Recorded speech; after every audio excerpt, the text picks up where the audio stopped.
नमस्कार और स्वागत है आपका। आज हम भारतीय शासन व्यवस्था के कह सकते हैं सबसे अहम स्तंभों में से एक भारत के सर्वोच्च न्यायालय पर एक गहन चर्चा करने वाले हैं। जी नमस्कार। और हमारे पास आधार के लिए एम लक्ष्मीकांत की किताब इंडियन पॉलिटी का वो हिस्सा है जो सुप्रीम कोर्ट पर केंद्रित है। बिल्कुल।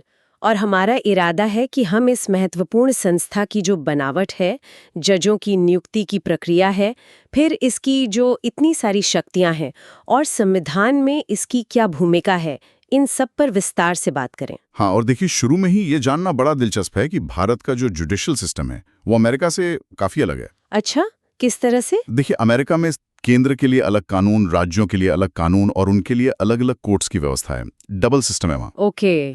पर भारत में ऐसा नहीं है। यहाँ एक ही एकीकृत न्याय व्यवस्था है।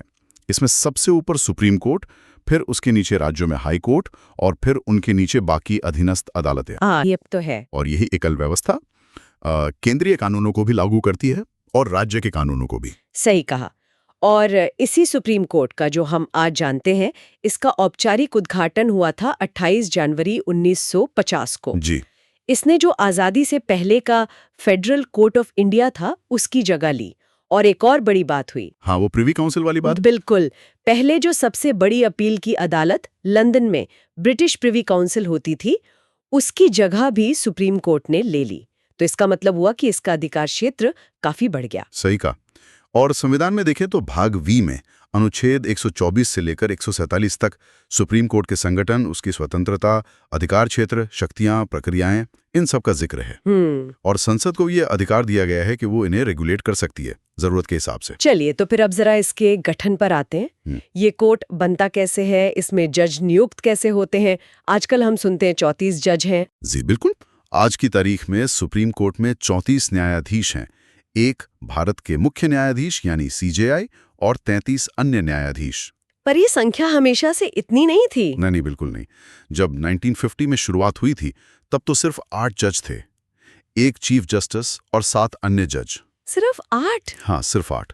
लेकिन जैसे जैसे कोर्ट का काम बढ़ा, मुकदमों का बोझ बढ़ा, तो संसद ने समय समय पर कानून बनाकर जजों की संख्या बढ़ाई। अच्छा, ये संसद बढ़ाती है संख्या? जी हाँ। 1956 में, फिर 1960, 1977, 1986, 2008 और हाल ही में 2019 में भी अधिनियम लाकर ये संख्या बढ़ाई गई और अब ये 34 है। समझ गई। और इनकी नियुक्ति, मतलब ये जज चुने कैसे जाते हैं, ये प्रक्रिया क्या है? देखिए, सुप्रीम कोर्ट के जजों की नियुक्ति करते हैं भारत के राष्ट्रपति। ओके। मुख्य न्यायाधीश यानी सीजेआई की नियुक्ति के लिए राष्ट्रपति सुप्रीम कोर्ट और हाई कोर्ट के ऐसे जजों से सलाह मशवरा करते हैं जिनसे वो जरूरी समझते हैं। और बाकी जजों की? बाकी जजों की नियुक्ति के लिए राष्ट्रपति को चीफ जस्टिस से सलाह लेना अनिवार्य है, कंपलसरी है। अच्छा, सीजेआई से पूछना ही पड़ेगा। हाँ, और इसके अलावा वो सुप्रीम कोर्ट और हाई कोर्ट के दूसरे जजों से भी सलाह ले सकते हैं अगर वो जरूरी समझें। ये जो सलाह मशवरा या कंसल्टेशन शब्द है, ये काफी चर्चा में रहा है ना? इस पर तो काफी विवाद भी हुए हैं। हाँ बिल्कुल। ये बहुत ही महत्वपूर्ण और कह सकते हैं विवादास्पद पहलू रहा है कि इस कंसल्टेशन शब्द का आखिर मतलब क्या है। क्या ये सिर्फ राय लेना है या सहमति लेना है? इसको लेकर सुप्रीम कोर्ट में ही कई बार विचार हुआ और फैसले बदले भी गए। जैसे शुरू में 1981 का एक मामला था, फॉस जजेस केस कहते हैं उसे। उसमें कोर्ट ने कहा कि कंसल्टेशन का मतलब सहमति नहीं है, सिर्फ विचारों का आदान प्रदान काफी है, राष्ट्रपति पर बाध्यकारी नहीं है सलाह। अच्छा, तो शुरू में ये मतलब था। जी, लेकिन फिर कोर्ट ने अपना ही नजरिया बदला। कब? 1993 में सेकंड जजेस केस में कोर्ट ने अपना ही वो 1981 वाला फैसला पलट दिया। क्या कहा फिर? कोर्ट ने कहा कि नहीं, कंसल्टेशन का मतलब सहमति है, कंकरेंस, यानी चीफ जस्टिस की सलाह राष्ट्रपति के लिए बाध्यकारी होगी। अरे वाह, ये तो बड़ा बदलाव था। बहुत बड़ा।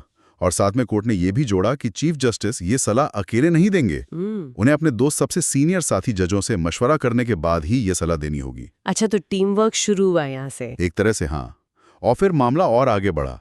कॉलेजियम सिस्टम की जो बात होती है वो यहीं से मजबूत हुई। थर्ड जजेस केस 1998 वाला। बिल्कुल। 1998 के थर्ड जजेस केस में कोर्ट ने इस प्रक्रिया को और विस्तार दिया।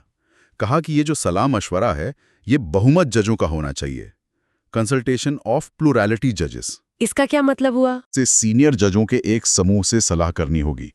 इसी समूह को कॉलेजियम कहते हैं। 4 सीनियर जज प्लस सीजेआई। जी, और इसमें यह भी कहा गया कि अगर इन 4 में से 2 जज भी किसी नाम पर सहमत नहीं हैं, तो वो नाम सरकार को सिफारिश के लिए नहीं भेजा जाना चाहिए। तो मतलब आम सहमति जरूरी है कोलिजियम में। हाँ, काफी हद तक।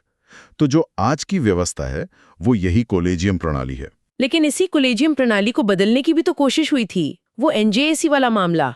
हाँ बिल्कुल, 2014 में केंद्र सरकार 99वां संविधान संशोधन अधिनियम और एक नया कानून राष्ट्रीय न्यायिक नियुक्ति आयोग यानी एनजेएसी एक्ट लेकर आई। इसका मकसद था कि ये जो कोलिजियम सिस्टम है इसे खत्म करके एक नया आयोग बनाया जाए जो जजों की नियुक्ति करे।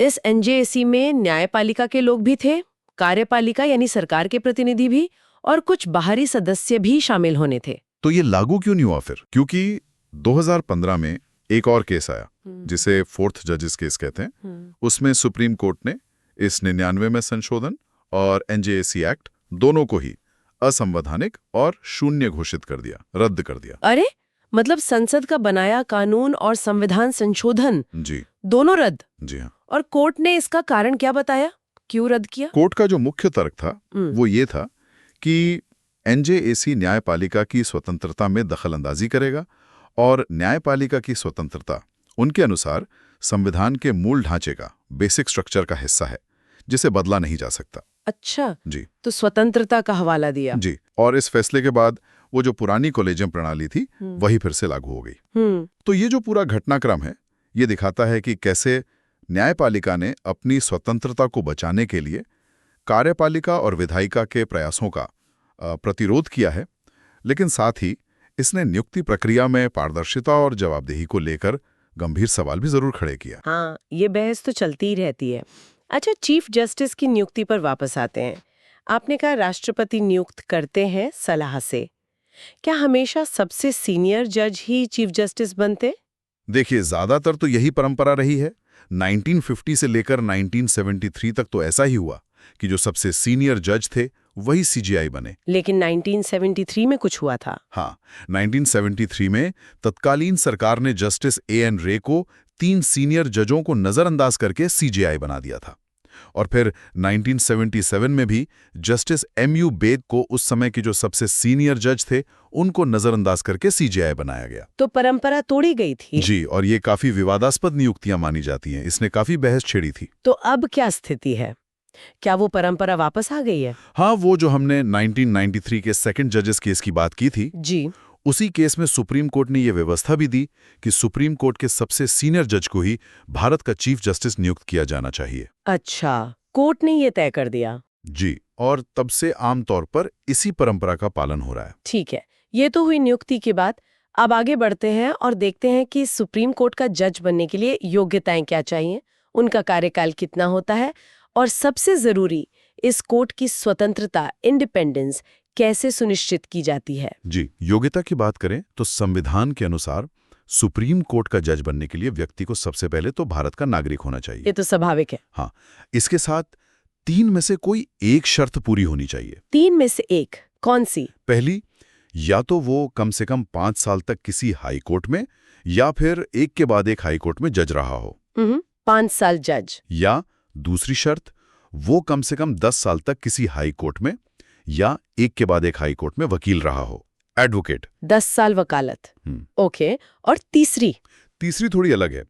या फिर वो राष्ट्रपति की राय में एक प्रतिष्ठित न्यायविद हों, अ डिस्टिंग्विश्ड जूरिस्ट। अच्छा, मतलब जरूरी नहीं कि वो जज या वकील रहा हो। अगर राष्ट्रपति मानते हैं कि कोई कानून का बहुत बड़ा विद्वान है तो वो भी बन सकता है। जी हाँ, संविधान ये विकल्प देता है। हालांकि आज तक इस श्रेणी से किसी की नियुक्ति हुई नहीं है, पर प्रावधान है। ये तो वाकई अनोखी बात है। और क्या जज बनने के लिए कोई न्यूनतम आयु सीमा भी है, जैसे 35 साल या 40 साल? नहीं, ये ध्यान देने वाली बात है कि संविधान ने जज की नियुक्ति के लिए कोई न्यूनतम आयु निर्धारित नहीं की है, सिर्फ अधिकतम आयु सीमा है रिटायरमेंट के लिए। अच्छा, ठीक है। नियुक्ति के बाद शपथ भी लेनी होती होगी? जी बिल्कुल। सुप्रीम कोर्ट के जज को अपना पद संभालने से पहले राष्ट्रपति या उनके द्वारा इस काम के लिए नियुक्त किसी व्यक्ति के सामने शपथ लेनी पड़ती है। और शपथ में क्या होता है? शपथ का सार यही होता है कि वो भारत के संविधान के प्रति सच्ची श्रद्धा और निष्ठा रखेंगे, भारत की प्रभुता और अखंडता को बनाए रखेंगे, पूरी योग्यता और विवेक से, बिना किसी डर या पक्षपात, अनुराग या द्वेष के अपने पद के कर्तव्यों का पालन करेंगे और संविधान और कानूनों की रक्षा करेंगे। काफी जिम्मेदारी वाली शपथ है। और इनके वेतन भत्ते वगैरह, क्या वो सरकार कम ज्यादा कर सकती है? इनके वेतन भत्ते, विशेषाधिकार, अवकाश, पेंशन, ये सब संसद कानून बनाकर तय करती है। ओके। लेकिन एक बार जज नियुक्त हो जाने के बाद उनकी सेवा शर्तों में कोई ऐसा बदलाव नहीं किया जा सकता जिससे उन्हें नुकसान हो। अलाभकारी परिवर्तन नहीं हो सकता। मतलब सैलरी कम नहीं कर सकते बाद में? नहीं कर सकते, सिवाय एक स्थिति के, अगर देश में वित्तीय आपातकाल यानी फाइनेंशियल इमरजेंसी लगा हो, जो आज तक लगा नहीं है। अच्छा। और रिटायरमेंट के बाद पेंशन भी मिलती है, जो आमतौर पर उनकी आखिरी सैलरी का 50% होती है। ये सब प्रावधान उनकी स्वतंत्रता सुनिश्चित करने के लिए हैं, ताकि वो आर्थिक रूप से सुरक्षित महसूस करें। समझ गई। अब बात करते हैं कार्यकाल की। कितने समय तक जज अपने पद पर रहते हैं? क्या कोई फिक्स टर्म है, जैसे 5 साल या 10 साल? नहीं, संविधान ने सुप्रीम कोर्ट के जजों के लिए कोई निश्चित कार्यकाल तय नहीं किया है। तो फिर कब तक रहते हैं पद पर? संविधान में 3 बातें कही गई हैं। पहली, वो 65 वर्ष की आयु तक अपने पद पर बने रह सकते हैं। 65 साल रिटायरमेंट एज है। जी। दूसरी, वो चाहें तो इस उम्र से पहले भी राष्ट्रपति को अपना इस्तीफा लिखकर पद छोड़ सकते हैं। ओके। और तीसरी, उन्हें संसद की सिफारिश पर राष्ट्रपति द्वारा हटाया भी जा सकता है। हटाया जाना, ये प्रक्रिया तो हमने सुना है बहुत मुश्किल है। हाँ, ये प्रक्रिया जानबूझकर बहुत कठिन बनाई गई है, ताकि जजों को कार्यकाल की सुरक्षा मिले और वो बिना किसी डर या दबाव के काम कर सकें। सिद्ध कदाचार, प्रूव्ड मिसबिहेवियर, या अक्षमता, इनकैपेसिटी, मतलब या तो उनका कोई दुर्व्यवहार साबित हो जाए या वो शारीरिक या मानसिक रूप से काम करने में अक्षम हो जाएं। और प्रक्रिया क्या है? कौन हटाता है? हटाने का आदेश तो राष्ट्रपति जारी करते हैं, लेकिन वो ऐसा तभी कर सकते हैं जब संसद के दोनों सदन यानी लोकसभा और राज्यसभा उसी सत्र में एक प्रस्ताव पास करें। कैसा प्रस्ताव? ये प्रस्ताव विशेष बहुमत से पास होना चाहिए। इसका मतलब है कि सदन की कुल सदस्यता का बहुमत हो और साथ ही सदन में उपस्थित और मतदान करने वाले सदस्यों का कम से कम 2/3 बहुमत हो। बाप रे, ये तो बहुत मुश्किल है हासिल करना। जी हाँ, और ये प्रस्ताव भी तभी लाया जा सकता है जब एक जांच समिति, जिसमें आमतौर पर सुप्रीम कोर्ट या हाई कोर्ट के जज और कोई कानूनविद होते हैं, जज को दोषी पाएं। क्या ये प्रक्रिया कभी पूरी हुई है? क्या कभी कोई सुप्रीम कोर्ट जज हटाया गया है? ये दिलचस्प बात है कि आज तक सुप्रीम कोर्ट के किसी भी जज को इस प्रक्रिया से हटाया नहीं गया है। किसी को भी नहीं? किसी को भी नहीं। एक मामला आया था जस्टिस वी रामास्वामी का, 1991-93। जांच समिति ने उन्हें कदाचार का दोषी पाया भी था। फिर? लेकिन जब लोकसभा में प्रस्ताव पर वोटिंग हुई तो उस समय की जो सत्ताधारी पार्टी थी, कांग्रेस, उसने वोटिंग में हिस्सा ही नहीं लिया, तो प्रस्ताव गिर गया। अच्छा, तो प्रक्रिया शुरू हुई पर पूरी नहीं हो पाई। जी, तो ये प्रक्रिया है तो बहुत मजबूत, लेकिन इसका इस्तेमाल लगभग ना के बराबर हुआ है। ये खुद जजों की कार्यकाल सुरक्षा को दिखाता है। बिल्कुल। अब आते हैं उस सबसे अहम मुद्दे पर जिसकी बात बार बार आ रही है, सुप्रीम कोर्ट की स्वतंत्रता। ये इतनी जरूरी क्यों है और संविधान इसे कैसे पक्का करता है? देखिए, स्वतंत्रता इसलिए जरूरी है क्योंकि सुप्रीम कोर्ट सिर्फ देश की सबसे बड़ी अदालत नहीं है। ये भारत जैसे संघीय ढांचे वाले देश का सर्वोच्च संघीय न्यायालय है। ये नागरिकों के मौलिक अधिकारों का गारंटर और रक्षक है। ये संविधान का अंतिम व्याख्याता और संरक्षक है। हाँ, ये भूमिकाएं तो बहुत बड़ी हैं। जी, तो इन भूमिकाओं को निभाने के लिए जरूरी है कि कोर्ट बिना किसी दबाव के काम करे, चाहे वो दबाव कार्यपालिका का हो, विधायिका का हो या किसी और का। उसे पूरी तरह निष्पक्ष होकर फैसले लेने होते हैं। और संविधान ने इसके लिए क्या खास इंतजाम किए हैं? कैसे सुनिश्चित होती है ये स्वतंत्रता? संविधान में कई सारे प्रावधान हैं जो मिलकर एक तरह से सुरक्षा कवच बनाते हैं। जैसे कुछ मुख्य बातें? जैसे पहला तो नियुक्ति का तरीका ही है। कॉलेजियम प्रणाली ये सुनिश्चित करती है कि नियुक्ति में न्यायपालिका की ही प्रमुख भूमिका रहे, कार्यपालिका का दखल सीमित हो। हाँ, ये हमने देखा। दूसरा, कार्यकाल की सुरक्षा। उन्हें आसानी से हटाया नहीं जा सकता, जैसा हमने भी बात की। वो राष्ट्रपति की मर्जी पर निर्भर नहीं है। ठीक है। तीसरा, निश्चित सेवा शर्तें, सैलरी, पेंशन वगैरह नियुक्ति के बाद कम नहीं की जा सकती। जी। चौथा, उनके जो खर्चे हैं, जजों की सैलरी, भत्ते, कोर्ट का प्रशासनिक खर्च, ये सब भारत की संचित निधि, कंसोलिडेटेड फंड ऑफ इंडिया पर भारत होते हैं। इसका मतलब है कि इन पर संसद में मतदान नहीं हो सकता, सिर्फ चर्चा हो सकती है। अच्छा, वोटिंग नहीं, ये अहम है। जी। पांचवां, जज अपने कर्तव्यों का पालन करते हुए जो आचरण करते हैं उस पर संसद या राज्य विधानमंडल में बहस नहीं हो सकती, सिवाय तब जब उन्हें हटाने का प्रस्ताव विचाराधीन हो। छठा, रिटायरमेंट के बाद सुप्रीम कोर्ट के जज भारत में किसी भी अदालत या अथॉरिटी के सामने वकालत नहीं कर सकते। ये क्यों? ताकि वो भविष्य में प्रैक्टिस करने के लालच में अपने कार्यकाल के दौरान कोई पक्षपातपूर्ण फैसला न दे। अच्छा तर्क है। सातवां, कोर्ट को अपनी अवमानना कंटेम्प्ट ऑफ कोर्ट के लिए दंडित करने की शक्ति है। अगर कोई कोर्ट के आदेश का पालन नहीं करता या उसकी गरिमा को ठेस पहुंचाता है तो कोर्ट सजा दे सकता है। ये उसके अधिकार को बनाए रखने के लिए जरूरी है। जी। आठवां, सुप्रीम कोर्ट को अपने अधिकारी और कर्मचारी नियुक्त करने की स्वतंत्रता है। कार्यपालिका से ज्यादा हस्तक्षेप नहीं होता। ओके। और आखिरी, संसद सुप्रीम कोर्ट के अधिकार क्षेत्र और शक्तियों को कम नहीं कर सकती, हाँ, बढ़ा जरूर सकती है। अरे वाह, कम नहीं कर सकती, सिर्फ बढ़ा सकती है। जी। तो ये सारे प्रावधान मिलकर ये सुनिश्चित करते हैं कि सुप्रीम कोर्ट स्वतंत्र और निष्पक्ष रूप से काम कर सके। ये वाकई में एक बहुत मजबूत सुरक्षा कवच लगता है। चलिए, अब जब हमने स्वतंत्रता की बात कर ली तो इस स्वतंत्रता के साथ जो व्यापक शक्तियां और अधिकार क्षेत्र मिले हैं उन पर नजर डालते हैं। मैंने कहीं पढ़ा था कि किसी ने कहा है कि भारतीय सुप्रीम कोर्ट की शक्तियां दुनिया में सबसे ज्यादा हैं। हाँ, ये बात संविधान सभा के एक बहुत ही प्रतिष्ठित सदस्य थे, अल्लादी कृष्णस्वामी अय्यर, उन्होंने कही थी कि भारत के सुप्रीम कोर्ट के पास दुनिया के किसी भी अन्य सर्वोच्च न्यायालय की तुलना में अधिक शक्तियां हैं। ऐसा क्यों? क्या-क्या शक्तियां हैं इसके पास? देखिए, इसकी शक्तियों को हम कई श्रेणियों में बांटकर समझ सकते हैं। जैसे इसका मूल अधिकार क्षेत्र है, फिर रिट जारी करने की शक्ति है, अपील सुनने की शक्ति है, सरकार को सलाह देने की शक्ति है, ये एक अभिलेख न्यायालय है, और हाँ, सबसे महत्वपूर्ण शक्तियों में से एक न्यायिक समीक्षा की शक्ति। काफी सारी हैं। चलिए एक-एक करके समझते हैं। शुरुआत करते हैं मूल अधिकार क्षेत्र यानी ओरिजिनल जुरिस्डिक्शन से। इसका क्या मतलब है? अनुच्छेद 131 के तहत मूल अधिकार क्षेत्र का मतलब है वो मामले जो सीधे सुप्रीम कोर्ट में ही शुरू हो सकते हैं। मतलब आपको पहले किसी निचली अदालत में जाने की जरूरत नहीं, आप सीधे सुप्रीम कोर्ट जा सकते हैं। कौन से मामले होते हैं ये? ये खास तौर पर संघीय विवादों से जुड़े होते हैं। जैसे? भारत सरकार, केंद्र और एक या एक से अधिक राज्यों के बीच कोई विवाद हो, या फिर केंद्र सरकार और कुछ राज्य एक तरफ हों और बाकी एक या अधिक राज्य दूसरी तरफ हों, उनके बीच विवाद हो, या फिर दो या दो से अधिक राज्यों के बीच आपस में कोई विवाद हो। अच्छा, तो ये केंद्र राज्य या राज्य राज्य के बीच के झगड़े सुलझाता है? बिल्कुल, और इसकी दो खास बातें हैं। एक तो ये मूल है, यानी मामला यहीं से शुरू होता है। दूसरा, ये अनन्य है। एक्सक्लूसिव? अनन्य मतलब ऐसे मामले सिर्फ और सिर्फ सुप्रीम कोर्ट ही सुन सकता है, कोई और अदालत यहाँ तक कि हाई कोर्ट भी नहीं सुन सकता। अच्छा। तो क्या किसी भी तरह का झगड़ा केंद्र और राज्य के बीच हो तो सुप्रीम कोर्ट चले जाए? नहीं, एक शर्त है। विवाद ऐसा होना चाहिए जिसमें कानून या तथ्य का कोई ऐसा प्रश्न शामिल हो जिस पर किसी कानूनी अधिकार यानी लीगल राइट का अस्तित्व निर्भर करता हो। मतलब ये सिर्फ राजनीतिक मतभेद नहीं होना चाहिए, बल्कि कानूनी हक का मामला होना चाहिए। और क्या आम नागरिक भी इस अनुच्छेद के तहत सरकार पर मुकदमा कर सकते हैं? नहीं, ये ध्यान रखना जरूरी है कि कोई निजी नागरिक या कंपनी इस अनुच्छेद 131 के तहत केंद्र या राज्य सरकार के खिलाफ मुकदमा नहीं ला सकती। ये सरकारों के बीच के विवादों के लिए है। ओके। और क्या कुछ मामले इसके दायरे से बाहर भी हैं? हाँ, कुछ अपवाद हैं।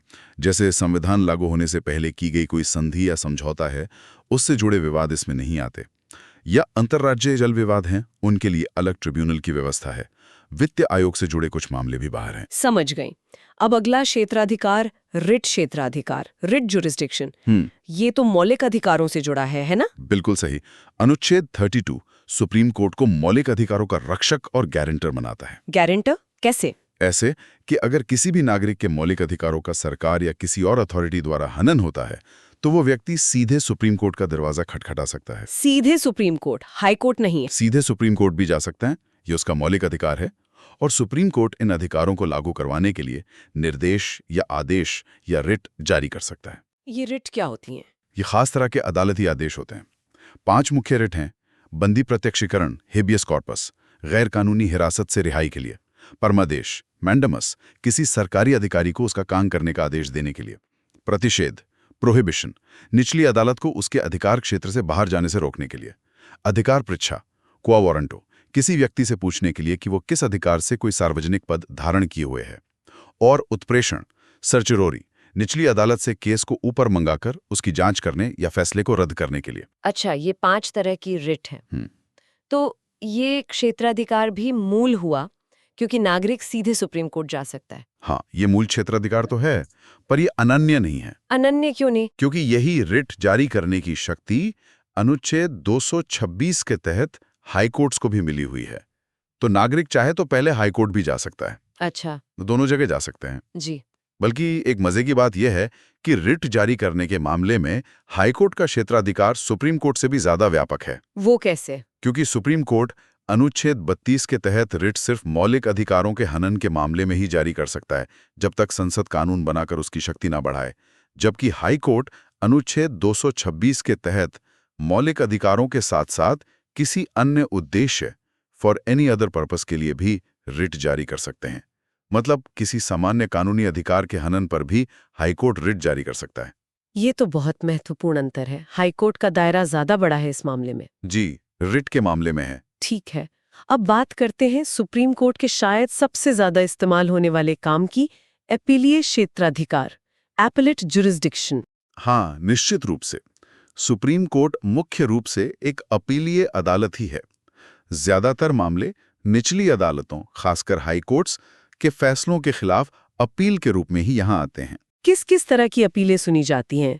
इन्हें हम मोटे तौर पर 4 श्रेणियों में बांट सकते हैं। 4? कौन कौन सी? पहली, संवैधानिक मामलों में अपील। अगर कोई हाईकोर्ट ये सर्टिफिकेट दे दे कि मामले में संविधान की व्याख्या, इंटरप्रिटेशन ऑफ द कॉन्स्टिट्यूशन से जुड़ा कानून का कोई सारवान प्रश्न, सब्सटैंशियल क्वेश्चन ऑफ लॉ शामिल है, तो उसके फैसले के खिलाफ सुप्रीम कोर्ट में अपील हो सकती है। ओके, संविधान की व्याख्या का सवाल हो। जी। दूसरी, सिविल यानी दीवानी मामलों में अपील। इसमें भी अगर हाईकोर्ट प्रमाणित कर दे कि मामले में सामान्य महत्व का कानून का कोई सारवान प्रश्न शामिल है और उस प्रश्न का निर्णय सुप्रीम कोर्ट द्वारा किया जाना आवश्यक है, तो अपील हो सकती है। पहले इसमें एक न्यूनतम धनराशि की सीमा होती थी, पर 1972 में 30वें संशोधन से वो हटा दी गई। ठीक है, तो अब पैसे की सीमा नहीं है। नहीं। तीसरी श्रेणी है आपराधिक यानी फौजदारी मामलों में अपील।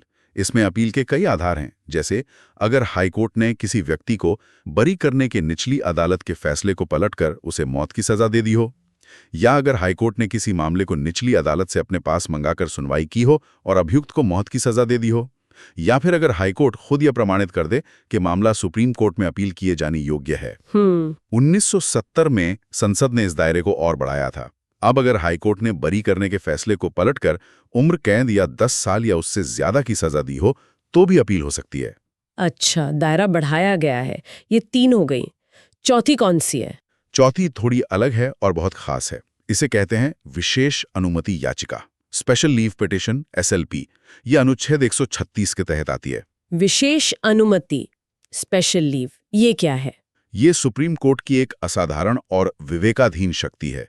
डिस्क्रेशनरी पावर, मतलब कोर्ट की मर्जी पर है। इसमें क्या होता है? इसके तहत सुप्रीम कोर्ट अपनी मर्जी से भारत के किसी भी न्यायालय या ट्राइब्यूनल, सिवाय सैन्य अदालतों या ट्राइब्यूनलों के द्वारा दिए गए किसी भी निर्णय, डिक्री, निर्धारण, दंडादेश या आदेश, चाहे वो अंतिम हो या अंतरिम, के खिलाफ अपील करने की विशेष इजाजत, स्पेशल लीव दे सकता है। किसी भी कोर्ट से? किसी भी फैसले पर। जी हाँ, किसी भी मामले में, संवैधानिक, civil, criminal, income tax, labour, कुछ भी। ये शक्ति बहुत ज्यादा व्यापक है। तो क्या हर कोई यहीं आ जाता है फिर? नहीं, जैसा मैंने कहा, ये विवेकाधीन है। सुप्रीम कोर्ट ये इजाजत तभी देता है जब उसे लगता है कि वाकई कानून का कोई गंभीर प्रश्न शामिल है या बहुत ज्यादा अन्याय हुआ है। कोर्ट खुद कहता है कि ये एक असाधारण शक्ति है और इसका प्रयोग संयम से और विरले मामलों में ही किया जाना चाहिए। ये कोई नियमित अधिकार नहीं है अपील का। समझ गए। ये वाकई एक स्पेशल शक्ति है। अब आते हैं सलाहकारी क्षेत्राधिकार पर। क्या राष्ट्रपति सुप्रीम कोर्ट से सलाह मांग सकते हैं? सुप्रीम कोर्ट की राय मांग सकते हैं। 2 तरह के मामले। कौन से? पहला, अगर राष्ट्रपति को लगता है कि कानून या तथ्य का कोई ऐसा प्रश्न उठ खड़ा हुआ है जो सार्वजनिक महत्व का है और जिस पर सुप्रीम कोर्ट की राय लेना उचित है। और दूसरा? दूसरा, अगर संविधान लागू होने से पहले की गई किसी संधि, समझौते, प्रसंविदा, सनद या ऐसी ही किसी अन्य लिखत से कोई विवाद उत्पन्न हुआ हो। अच्छा, तो इन मामलों में राष्ट्रपति राय मांग सकते हैं। क्या सुप्रीम कोर्ट को राय देना जरूरी होता है? यहाँ थोड़ा फर्क है। जो पहला मामला है, सार्वजनिक महत्व का प्रश्न, उसमें सुप्रीम कोर्ट अपनी राय देने से इनकार भी कर सकता है। अच्छा, मना कर सकता है। हाँ, लेकिन जो दूसरा मामला है, पुरानी संधि आदि से जुड़ा विवाद, उसमें सुप्रीम कोर्ट के लिए राय देना अनिवार्य है। ओके। और जो राय कोर्ट देता है, क्या वो सरकार पर बाध्यकारी होती है, माननी ही पड़ती है? नहीं, दोनों ही मामलों में सुप्रीम कोर्ट द्वारा दी गई राय सिर्फ सलाहकारी होती है। ये एक न्यायिक निर्णय नहीं होता। इसलिए ये राष्ट्रपति या सरकार पर बाध्यकारी नहीं होती। वो इसे मान भी सकते हैं और नहीं भी। क्या इसके कुछ उदाहरण हैं जब राष्ट्रपति ने ऐसी सलाह मांगी हो? हाँ, कई बार मांगी गई है। जैसे 1960 में बेरूबारी यूनियन मामले पर, 1993 में अयोध्या में विवादित स्थल से जुड़े कुछ खास सवालों पर, 2G स्पेक्ट्रम मामले में भी राय ली गई थी। ठीक है। एक और शक्ति का जिक्र होता है, सुप्रीम कोर्ट अभिलेख न्यायालय है, कोर्ट ऑफ रिकॉर्ड है। इसका क्या मतलब है? अनुच्छेद 129 सुप्रीम कोर्ट को अभिलेख न्यायालय घोषित करता है। इसके दो मतलब निकलते हैं। क्या है वो? पहला, सुप्रीम कोर्ट के जो निर्णय होते हैं, उसकी जो कार्रवाई होती है और उसके जो कार्य होते हैं, उन्हें हमेशा के लिए स्मृति और साक्ष्य के तौर पर दर्ज किया जाता है, रिकॉर्ड किया जाता है। तो इसका फायदा क्या है? इसका फायदा ये है कि इन रिकॉर्ड्स का साक्षी का मूल्य होता है, एविडेंशियल वैल्यू। मतलब इन्हें सबूत माना जाता है और किसी भी दूसरी अदालत में पेश किए जाने पर इन पर सवाल नहीं उठाया जा सकता। और ये फैसले कानूनी नज़ीर, लीगल प्रेसिडेंट्स या मिसाल बन जाते हैं, जो सुप्रीम कोर्ट खुद पर और देश की बाकी सभी अदालतों पर बाध्यकारी होते हैं। अच्छा, ये तो हुआ पहला मतलब। दूसरा क्या है? दूसरा मतलब है कि अभिलेख न्यायालय होने के नाते सुप्रीम कोर्ट को अपनी अवमानना, कंटेम्प्ट ऑफ कोर्ट के लिए दंडित करने की शक्ति प्राप्त है। अवमानना मतलब कोर्ट की बेइज्जती? हाँ, या तो कोर्ट के आदेशों का जानबूझकर पालन ना करना, ये सिविल अवमानना है, या फिर कोर्ट की गरिमा को कम करने वाला कोई काम करना, उसके अधिकार पर सवाल उठाना या न्याय प्रक्रिया में बाधा डालना, ये आपराधिक अवमानना है। 1991 में कोर्ट ने यह भी कहा कि ये शक्ति सिर्फ अपनी अवमानना के लिए नहीं, बल्कि पूरे देश के हाई कोर्ट, अधीनस्थ न्यायालयों और न्यायाधिकरणों की अवमानना के लिए भी सजा देने की है। बाप रे! पूरी देश की अदालतों की अवमानना पर सुप्रीम कोर्ट सजा दे सकता है? जी हाँ, ये शक्ति कोर्ट के अधिकार और गरिमा को बनाए रखने के लिए बहुत जरूरी मानी जाती है। बिल्कुल। और एक बहुत अहम शक्ति रह गई, न्यायिक समीक्षा। Judicial review. हाँ, ये तो शायद सबसे जानी मानी शक्तियों में से एक है। क्या है ये न्यायिक समीक्षा? ये वो शक्ति है जिसके जरिए सुप्रीम कोर्ट और हाई कोर्ट भी केंद्र और राज्य सरकारों द्वारा बनाए गए कानूनों, विधायी अधिनियमों और उनके द्वारा जारी किए गए कार्यकारी आदेशों, एग्जीक्यूटिव ऑर्डर्स की संवैधानिकता की जांच करता है। जांच करके क्या करता है? जांच करके ये देखता है कि कहीं वो कानून या आदेश संविधान के किसी प्रावधान का उल्लंघन तो नहीं कर रहे हैं। अगर कोर्ट पाता है कि वो संविधान का उल्लंघन कर रहे हैं, मतलब वो अल्ट्रा वायरस हैं, संविधान की शक्तियों से परे जाकर बनाए गए हैं, तो कोर्ट उन्हें अवैध, असंवैधानिक और इसलिए अमान्य, शून्य, वॉइड घोषित कर सकता है। तो मतलब सरकार के बनाए कानून को कोर्ट रद्द कर सकता है? हाँ, अगर वो संविधान के दायरे से बाहर हों। ये शक्ति संविधान की सर्वोच्चता, सुप्रीमेसी ऑफ द कॉन्स्टिट्यूशन बनाए रखने और विधायिका व कार्यपालिका को अपनी सीमाओं में रखने के लिए बेहद जरूरी है। जी, इनके अलावा भी तो कुछ और महत्वपूर्ण काम है सुप्रीम कोर्ट के? हाँ बिल्कुल, कुछ और शक्तियां हैं जो ध्यान देने लायक हैं। जैसे भारत के राष्ट्रपति और उपराष्ट्रपति के चुनाव से संबंधित अगर कोई विवाद उठता है, तो उसका फैसला करने का अधिकार सिर्फ और सिर्फ सुप्रीम कोर्ट के पास है। ये उसका मूल, अनन्य और अंतिम अधिकार है। अच्छा, चुनाव आयोग नहीं, सुप्रीम कोर्ट? जी, राष्ट्रपति उपराष्ट्रपति चुनाव विवादों में अंतिम फैसला सुप्रीम कोर्ट का। फिर अगर राष्ट्रपति लोक सेवा आयोग यूपीएससी या किसी राज्य लोक सेवा आयोग एसपीएससी के अध्यक्ष या सदस्य के आचरण और बर्ताव की जांच करने के लिए कहते हैं, तो सुप्रीम कोर्ट जांच करता है।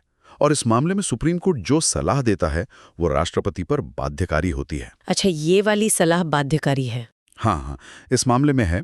इसके अलावा सुप्रीम कोर्ट किसी मामले को एक हाई कोर्ट से दूसरे हाई कोर्ट में ट्रांसफर कर सकता है या किसी हाई कोर्ट में चल रहे मामले को अपने पास मंगा सकता है।